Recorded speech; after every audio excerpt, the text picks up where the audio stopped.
आपलं प्रकरण सुरू आहे जाती व्यवस्था. आणि जाती व्यवस्थेमध्ये आपण काही भाग बघितलेला आहे, जशी जातीची कारणे किंवा जाती व्यवस्थेची कारणे बघितलेली आहेत. आता जाती व्यवस्थेचे गुणदोष बघणार आहोत.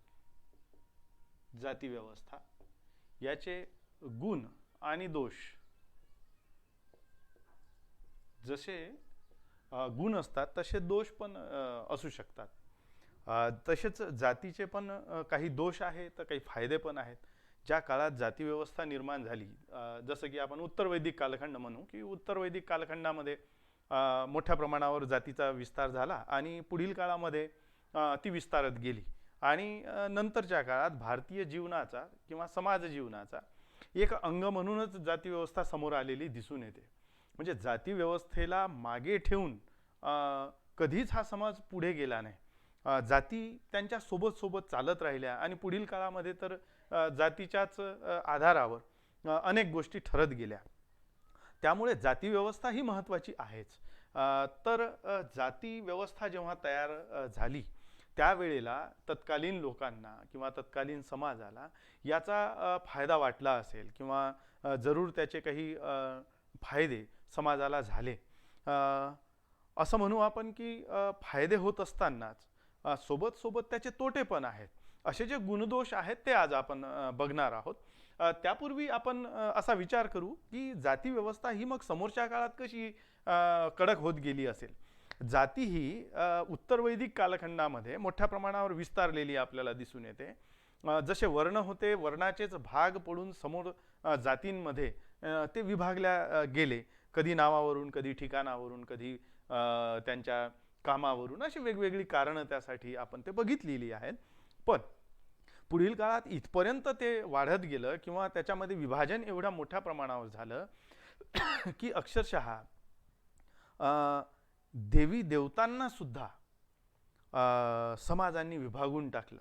म्हणजे उच्चवर्णीयांची ही देवी देवता, शूद्रवर्णीयांची ही देवी देवता, किंवा वेगवेगळ्या जातींची ही देवी देवता, दुसऱ्या वेगळ्या जातींची ही देवी देवता, अशा पद्धतीने देवांना सुद्धा विभागून टाकलेला आपल्याला दिसून येते. पुढील काळात जसा काळ वाहत जातो पुढे पुढे तसं उत्तर वैदिक काळात, त्याच्यानंतर सूत्रग्रंथ ज्या कालखंडात निर्माण झाली त्या कालखंडात सुद्धा जातीची चौकट ही आता मजबूत व्हायला लागली. आणि पुढे बौद्ध धर्माच्या काळात, तसंच जैन धर्माच्या काळात, याही काळात जाती व्यवस्था तीव्र होतीच, म्हणजे त्याला नकार देता येत नाही. त्यामुळे या संपूर्ण कालखंडामध्ये म्हणजे आज तागायत सुद्धा जाती व्यवस्था भारतामध्ये आहे. ही जाती व्यवस्था लोकशाहीला मारक आहे, समानतेला मारक आहे, या सगळ्या बाबी आपण म्हणतो. परंतु त्या कोणी झुगारून बाहेर निघताना दिसत नाही किंवा त्याच्यातून बाहेर निघालेला असा व्यक्ती आपल्याला सापडत नाही. तर अशा जाती व्यवस्थेची काही गुण आणि काही दोष आपण बघणार आहोत. नंबर 1 म्हणू आपण स्वजातीचा अभिमान. आता त्या काळात त्यांना या गोष्टीची गरज भासली असेल. स्वजातीचा अभिमान. आता जाती व्यवस्था जेव्हा बघतो त्यावेळेला जात ही अशी मजबूत होऊन जाते कधी कधी की जातीच्या नावावर व्यक्ती काही करायला तयार होतो. आता त्या काळामध्ये जाती या व्यवसायानुसार, जन्मानुसार त्या ठरत गेल्या. तरी पण आता जेव्हा त्या जातींमधील लोकांकडे व्यवसाय आले, जसं लढण्याचं काम हे क्षत्रियांकडे होतं आणि क्षत्रियांमध्ये अनेक जाती त्या काळात मग निर्माण झाल्या. मग हे जेव्हा लढण्याचं काम यांच्याकडे आलं तर हा त्यांच्यासाठी अभिमानाची बाब ठरली. तशाच पद्धतीने ब्राह्मणांकडे जर आपण गेलो तर त्यांच्यासाठी सुद्धा वेदांचं अध्ययन करणे, पुरोहितपणा करणे हे सगळं त्यांच्यासाठी अभिमानाचं ठरत गेलं. तसंच मग बाकीच्यांना सुद्धा, वैश्यांना सुद्धा तशाच पद्धतीचं ते झालं. आणि त्यामुळे काय झालं की त्यांना त्यांच्या जातीचा अभिमान वाटायला लागला. आणि का वाटू नये, कारण की त्या पद्धतीचं ते काम करत होते आणि म्हणून त्यांना त्याचा अभिमान वाटायला लागला आणि ते एकमेकांना सहाय्य करायला लागले. जसं ब्राह्मण होते तर ते वेदांचं अध्ययन करण्यामध्ये स्वतःला झोकून देऊ लागले, कारण की त्या बाबतीत त्यांना अभिमान वाटायला लागला. तसंच जे क्षत्रिय होते त्यांना सुद्धा त्यांच्या लढाऊ बाण्याचा अभिमान वाटायला लागला. त्यामुळे साहजिकच ते स्वतःला संरक्षणामध्ये गुंतवून ठेवू लागले आणि स्वतःच्या जीवाची पर्वा न करता ते लढले सुद्धा, भारताचं संरक्षण सुद्धा त्यांनी केलं. याचा अर्थ हा होतो की त्या त्या जातीतील लोकांचे ते व्यवसाय त्यांच्यासाठी अभिमानाचे बनले आणि त्यामुळे स्वाभाविकच त्यांनी आपला जो अभिमान, आपला जो स्वाभिमान होता त्या जाती संदर्भातला, तो टिकून राहावा म्हणून त्यांनी स्वतःला त्याच्यामध्ये झोकून देऊन काम करायला सुरुवात केली.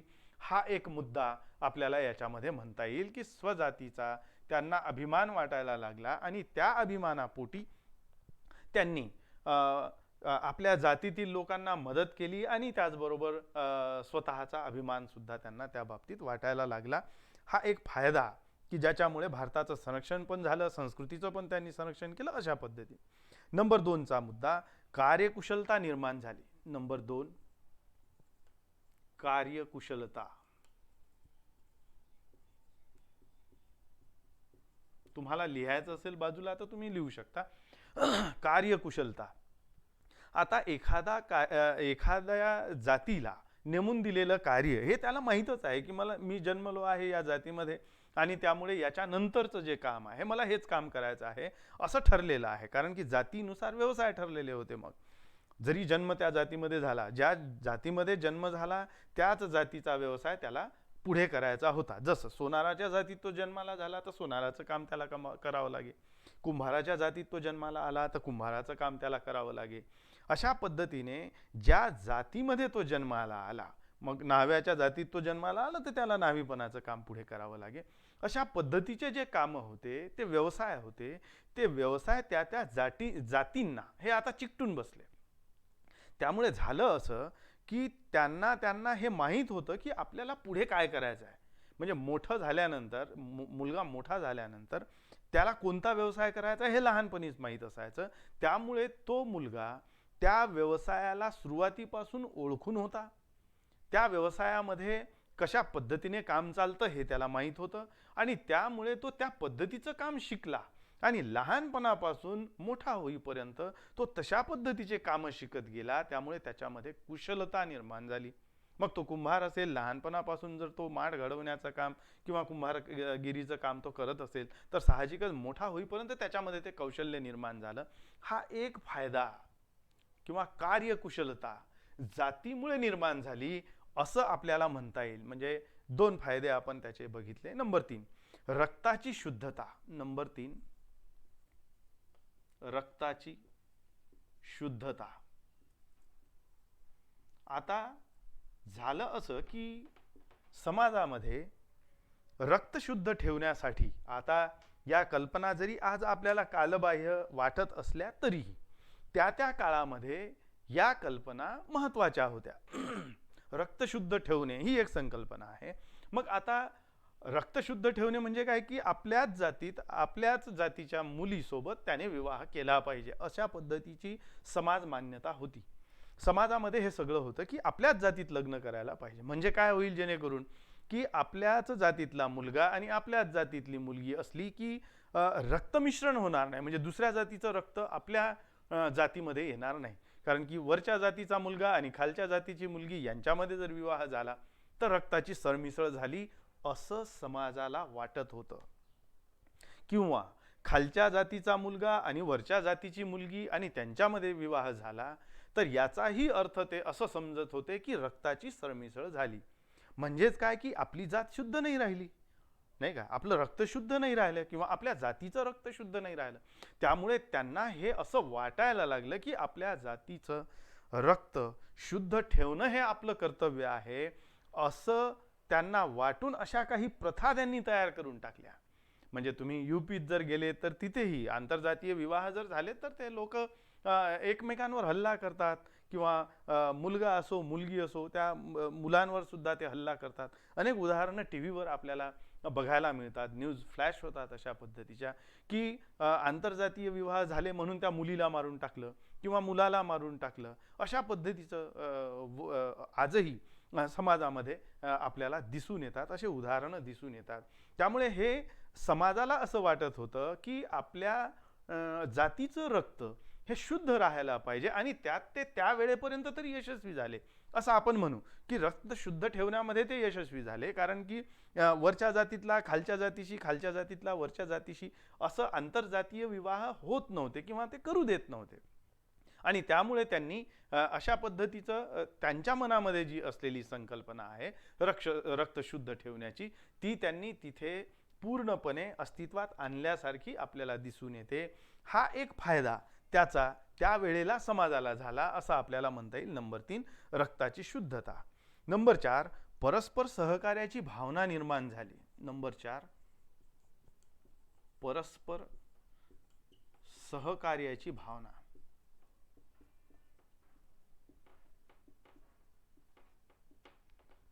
आता जाती जातीतील लोक एकमेकांना मदत करतात यात शंका नाही, किंवा असं समजण्याचं कारण नाही की हे वाईट आहे किंवा हेच चांगलं आहे असं समजण्याचं काही कारण नाही. जे उदाहरणं समाजात दिसतात आपण त्याविषयी बोलतो आहोत.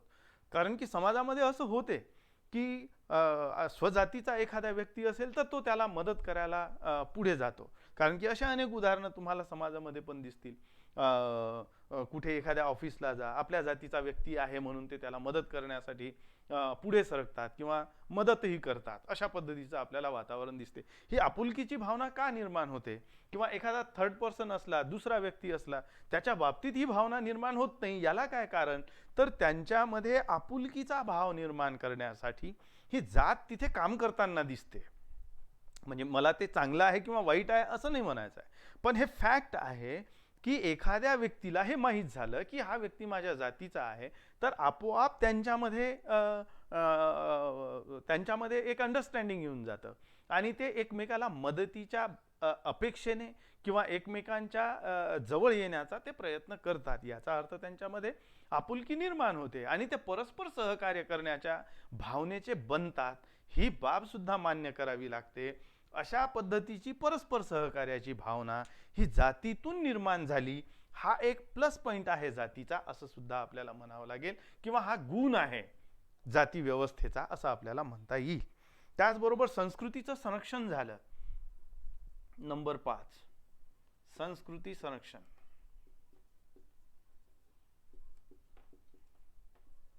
आता संस्कृती हा शब्द फार मोठा आहे, व्याप्ती फार मोठी आहे. संस्कृतीमध्ये अनेक बाबी येतात, प्रथा, परंपरा, रूढी, जे काही रीती रिवाज, हे सगळ्या गोष्टी असतील त्या. आता काही प्रथा परंपरा या वाईट पण असतात, हे आपल्याला कबूल करावं लागतं. काही प्रथा परंपरा या फारच चांगल्या असतात, त्या वैज्ञानिक पद्धतीच्या असतात, हेही आपल्याला कबूल करावं लागतं. त्यामुळे झालं असं की काही वाईट प्रथा सुद्धा संस्कृतीच्या नावाखाली समाजामध्ये अस्तित्वात होत्या. त्याचबरोबर काही चांगल्या प्रथा सुद्धा समाजामध्ये संस्कृतीच्या नावाखाली अस्तित्वात होत्या. मग झालं असं की आपण वाईट पद्धती सोडून देऊ. जसं की एखाद्या ठिकाणी असं असेल की बळी दिला जातो, ही वाईट प्रथा आहे, तर अशा पद्धतीची प्रथा असूही शकेल. त्यामुळे अशा ज्या काही प्रथा होत्या, या प्रथा सोबत सोबत चालत आल्या, रूढी सोबत सोबत चालत आल्या, या प्रथा परंपरा सोबत चालत आल्या. पण जसं भाषेचं संवर्धन झालं, संरक्षण झालं, आता हेही तर महत्त्वाचंच आहे ना, त्याच्यातून ते पण झालं किंवा संरक्षण सुद्धा झालं. संस्कृती ही फार व्यापक आहे आणि त्याच्यामध्ये ज्या ज्या बाबी येतात त्या सगळ्यांचं संरक्षण करण्याचं काम जातीने केलं असंही म्हणावं लागेल. कारण असं समजू आपण, किंवा असं उदाहरण सुद्धा आपण घेऊ शकू की एखाद्या जातीची भाषा ही वेगळी आहे, पण ते स्वजातीची भाषा आहे म्हणून तिला बोलत असतील तर ते चांगली बाब आहे, किंवा त्या भाषेचं ते संरक्षण झालं, नाही का? त्या संस्कृतीचं ते संरक्षण झालं. त्याच्यात अनेक शब्द असतील, अनेक गीत असतील की ज्याचं संरक्षण त्या समाजाने केलेलं आहे, त्या जातीने केलेलं आहे. अन्यथा ते काळाच्या ओघामध्ये सगळं नष्ट झालं असतं. याचाच अर्थ अशा काही प्रथा, परंपरा, भाषा, स्वतःची संस्कृती असं म्हणायचं आहे मला, स्वतःची संस्कृती जपून ठेवण्यासाठी या सगळ्या बाबी फार महत्त्वाच्या होत्या. आणि म्हणून जाती जरी आपल्याला आजच्या घडीला आपण असं म्हणतो की त्या वाईट आहेत, परंतु तरीही त्या वेळेला त्या संस्कृतीचं संरक्षण करण्याचं काम त्यांनी केलेलं आपल्याला दिसून येते. म्हणूनच संस्कृतीचं संरक्षण हा एक फायदा आपण त्या बाबतीत म्हणू शकतो जाती व्यवस्थेच्या बाबतीत. सामाजिक नियमन झालं. नंबर 6, सामाजिक नियमन.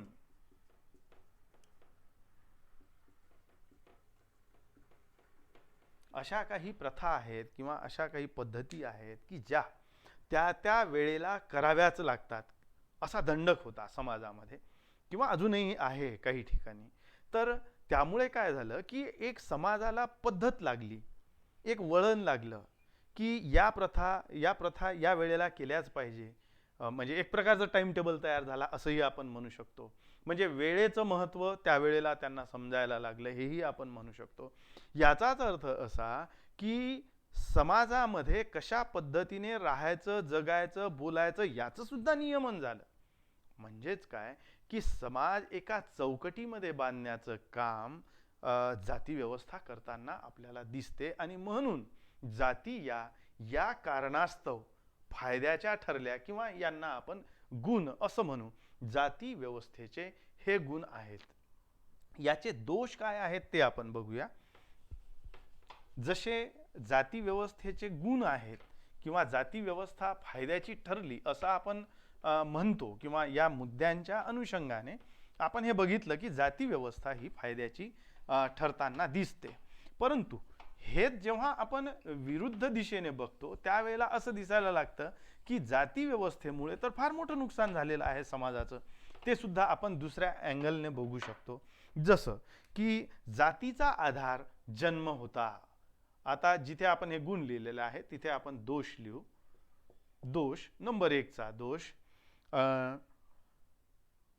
जातीचा आधार जन्म. जातीचा आधार जन्म. मग आता जातीचा आधार जर जन्म होता, जसं वर्णाचा आधार कर्तव्य होतं, कर्म होतं, कामाच्या आधारावर वर्ण ठरलेली होती, तसं जातीचा अर्थच जेव्हा सुरुवातीला पहिल्या लेक्चरमध्ये सांगितलं मी तुम्हाला, जातीचा अर्थच जन्म असा होतो. त्या याच्यामध्ये जन्मलेला. मग जन्म घेणे म्हणजे जाती या जन्माच्या आधारावरच तयार झाल्या. मग आता जन्म कोणाच्या हातचा आहे का? कुठे जन्मायचं हे कोणाच्या हाती आहे का? तर नाही, ती निसर्गतः बाब आहे. मग एखादा व्यक्ती एखाद्या जातीमध्ये जन्माला आला पण तो कर्तव्याने फार शूरवीर निघाला, असं समजू आपण की एखादा व्यक्ती शूद्र वर्णामध्ये किंवा त्या जातीमध्ये तो जन्माला आला, पण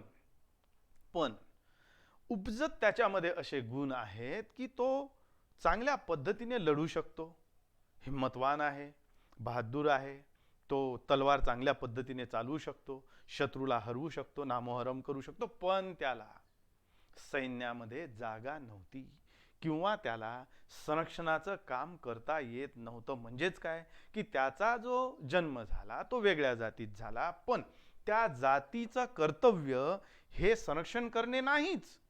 त्यामुळे त्याला संरक्षणाचं काम देता आलं नाही. त्यामुळे एक मोठं नुकसान, जाती व्यवस्थेमुळे एक मोठं नुकसान. ज्या व्यक्तीमध्ये ते उपजत गुण आहेत त्याला ते गुण प्रदर्शित करता आले नाही किंवा ते काम त्याला करता आलं नाही, कारण त्याचा आधार जन्म होता, जातीचा आधार जन्म होता. नंबर 1 चा मुद्दा. नंबर 2, अस्पृश्यता. अस्पृश्यता. आता शूद्र वर्ण, चौथा वर्ण शूद्र निर्माण झाला आणि त्याच्यानंतर हळूहळू त्याच्यामधल्या ज्या काही जाती होत्या त्यांना अशुभ मानल्या गेलं किंवा त्यांच्यासोबत लोकांनी संपर्क ठेवला नाही, इतर जातींनी संपर्क ठेवला नाही आणि हळूहळू त्यांना अमंगल समजण्यात आलं आणि आपल्या जातीतून बाजूला ढकलण्यात आलं. मग त्यांची वेगळी जात निर्माण झाली किंवा वर्णसंकर जे झाले त्याच्यातून ज्या जाती निर्माण झाल्या त्या सुद्धा तशा पद्धतीच्या होत्या. जसं की चांडाळ वगैरेचा उल्लेख आपण केला यापूर्वी. तर काय झालं की अशा ज्या जाती निर्माण झाल्या त्यांना हळूहळू दूर ढकलण्यात आलं, आपल्यापासून दूर ठेवलं, जंगलांमध्ये ठेवलं, गावकुसाच्या बाहेर ठेवलं आणि त्यांना अस्पृश्य असं म्हटल्या जाऊ लागलं. त्यामुळे काय झालं तर त्यामुळे अस्पृश्यचा अर्थ असाच की त्यांचा स्पर्श सुद्धा एखाद्या व्यक्तीला बाट करतो असं समाजामध्ये पेरल्या गेलं किंवा ते रुजलं सगळीकडे. आणि त्यामुळे अस्पृश्यांवर आता अन्याय व्हायला लागले, अत्याचार व्हायला लागले, त्यांना अधिकारापासून दूर ठेवल्या गेलं, त्यांना गावामध्ये येऊ दिल्या गेलं नाही, त्यांच्या अन्न पाणी याच्यापासून सुद्धा त्यांना दूर ठेवल्या गेलं. त्यांनी जर पाण्याला शिवलं तर ते पाणी लोक पित नव्हते. अशा पद्धतीने म्हणजे अस्पृश्यांच्या बाबतीत आपण जेवढं बोलू तेवढं कमी. हे हजारो वर्ष चाललं, 1-2 वर्षाच्या बाबतीत नाही झालं. हे तेवढं जर झालं असतं तर कदाचित ते आतापर्यंत संपलंही असतं. पण डॉक्टर बाबासाहेबांनी घटनेमध्ये लिहून जोपर्यंत अधिकार दिलेला नव्हता तोपर्यंत त्यांच्यावर असे अन्याय अत्याचार झालेच. आणि त्यामुळे अस्पृश्यता हा कलंक घटना निर्मिती झाल्यानंतर लोकांना त्या अस्पृश्यतेपासून मुक्तता मिळाली. आणि त्यामुळे म्हणजे तोपर्यंत म्हणजे एवढा मोठा काळ, हजारो वर्षाचा काळ, शेकडो वर्षाचा काळ अस्पृश्यता झेलून ज्या लोकांना त्या अधिकारांपासून वंचित ठेवल्या गेलं, ज्यांना अन्नासाठी मोहताज ठेवल्या गेलं, ज्यांना पाणीसाठी मोहताज ठेवल्या गेलं, ज्यांना स्पर्श करून हवा जर आपल्या गावात येत असेल तर ते अशुभ मानल्या गेलं. जर एखादा अस्पृश्य आपल्या गावातून चालला आहे तर त्याचे पावलाचे ठसे सुद्धा अशुभ मानल्या गेले, ते विटाळ मानल्या गेले. एवढी क्रूर, एवढी अन्यायी, एवढी अत्याचारी प्रथा इतरत्र तुम्हाला दिसत नाही, मात्र आपल्या देशामध्ये दिसते. असं अस्पृश्यांचा घटक, असा एक गट अस्पृश्यांचा या जाती व्यवस्थेमुळे निर्माण झाला. हा सगळ्यात मोठा दोष या जाती व्यवस्थेचा आहे असं आपल्याला म्हणता येतं. व्यक्ती स्वातंत्र्याला मर्यादा पडल्या. नंबर 3, व्यक्ती स्वातंत्र्याला मर्यादा.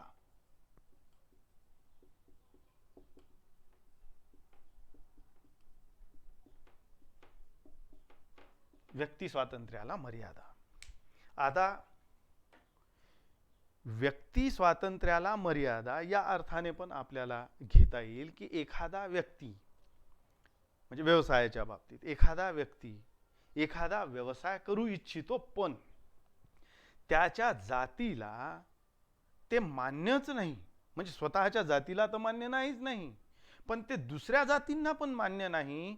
हे एखाद्या माणसाला त्याच्या कर्तव्यापासून परावृत्त करणारी ही सगळ्यात मोठी बाब होती, कारण की त्याला मान्यताच मिळत नव्हती समाजामध्ये. एखादा व्यक्ती, उदाहरण घेऊ, एखादा व्यक्ती जर कुंभाराचा व्यवसाय तो करत होता, पण त्याच्यामध्ये कसब आहे आणि म्हणून तो सोनाराचं काम करायला जर निघाला तर त्याला तो व्यवसाय करता येत नव्हता. किंवा एखादा कुंभार व्यक्ती जर तो चांभाराचं काम करायला निघाला तर तिकडून चांभार सुद्धा विरोध करत होते आणि इकडून कुंभार सुद्धा विरोध करत होते. याचाच अर्थ ज्या व्यवसायात त्याला उतरायचं आहे ते व्यवसाय करणारे मूळ लोक तेही विरोध करतात. ज्या व्यवसायात त्याला जायचं आहे, जो व्यवसाय सोडायचा आहे, सोडत असलेल्या व्यवसायातील लोक पण त्याला विरोध करतात. मग त्याने जायचं तर कुठे जायचं, नवीन ठिकाण कोणतं शोधायचं. म्हणजेच काय की जो व्यवसाय तो करतो त्याच्यातून ते लोक त्याला सोडायला तयार नाही. ज्या व्यवसायात त्याला जायचं आहे त्या व्यवसायात त्याला जाता येत नाही. मग इथे व्यक्ती स्वातंत्र्य राहिलं कुठे. मग त्याच्यामध्ये जो कसब आहे, त्याच्यामध्ये जे गुण आहे, त्या गुणांचा फायदा त्या व्यक्तीला घेता येत नव्हता आणि म्हणून व्यक्ती स्वातंत्र्याला इथे मर्यादा पडल्या असं आपल्याला म्हणता येतं. हे सगळं राष्ट्रीय प्रगतीला फार घातक आहे. नंबर 4चा मुद्दा, राष्ट्रीय प्रगतीला घातक किंवा राष्ट्रहिताला घातक. राष्ट्रहिताला घात झाला असं म्हणता येईल. राष्ट्रहिताला घात. आता राष्ट्रहिताला मारक म्हणा किंवा घात म्हणा. मग राष्ट्रीय हित कशात आहे, तर चांगल्यातले चांगले प्रोडक्ट्स बनविण्यात, नाही का. कारण की ते चांगल्यातले चांगले प्रोडक्ट्स जर तयार केल्या जातील, ते जर विदेशात विकल्या जात असतील तर त्यामुळे स्वदेशामध्ये पैसा येतो आणि त्याचा फायदा सगळ्यांना होतो. परंतु असे जे कुशल लोक होते, असे जे काहीतरी हरहुन्नरी होते, नवीन काहीतरी करण्याचं ज्यांच्यामध्ये धाडस होतं, ज्यांच्या डोक्यात या कल्पना होत्या, त्यांना मात्र या सगळ्या गोष्टी आता करता येत नव्हत्या. हे राष्ट्रहिताला घातक झालं. एखादा व्यक्ती जर समजा तो क्षत्रिय आहे किंवा जातीने क्षत्रिय आहे, पण तो वेदांचं अध्ययन अध्यापन चांगला करतो तर त्याला ते करता येत नव्हतं. किंवा एखादा ब्राह्मण क्षत्रियाचं काम एखादा चांगला करू शकतो तो ते त्याला करता येत नव्हतं, कारण की आता ते जातीची बंधनं जी आहेत त्याच्या चौकटी आहेत त्या पक्क्या झालेल्या होत्या. त्यामुळे एखादा म्हणजे शूद्र जर म्हणू आपण तर त्याला तर त्या वेदांचं अध्ययन करणंही त्याला मना होतं. जर त्याने चुकून ते वाचलं तर त्याची जीभ छाटण्यात यावी असं मनुस्मृतीत लिहिलेलं आहे. त्याचबरोबर त्याने जर समजा वेद मंत्र जर ऐकले तर त्याच्या कानामध्ये शिसा वितळवून टाकावा अशा पद्धतीचे पण उल्लेख आपल्याला सापडतात. म्हणजे त्यांना तर अधिकार नव्हतेच, अस्पृश्यांना तर फार दूर ठेवल्या गेलं, शूद्रांना फार दूर ठेवल्या गेलं. तशाच पद्धतीचे वैश्यांना पण याच्यापासून दूर ठेवल्या गेलं. हो, अध्ययन करता येते पण आता तो व्यवसाय म्हणून नाही घेता येत ना. तुम्हाला शेतीच करता येईल, तुम्हाला व्यापारच करता येईल, तुम्हाला तुमचा जो व्यवसाय ठरवून दिलेला आहे जातीने तोच करता येईल, अशी बंधनं असल्यामुळे हे सगळंच्या सगळं राष्ट्रहिताला घातक होतं असं आपल्याला म्हणता येईल. आणि याच्यामुळे समाज विभागला गेला. नंबर 5, समाजाची विभागणी. समाजाची विभागणी झाली, तुकड्या तुकड्यांमध्ये समाज विभागला गेला.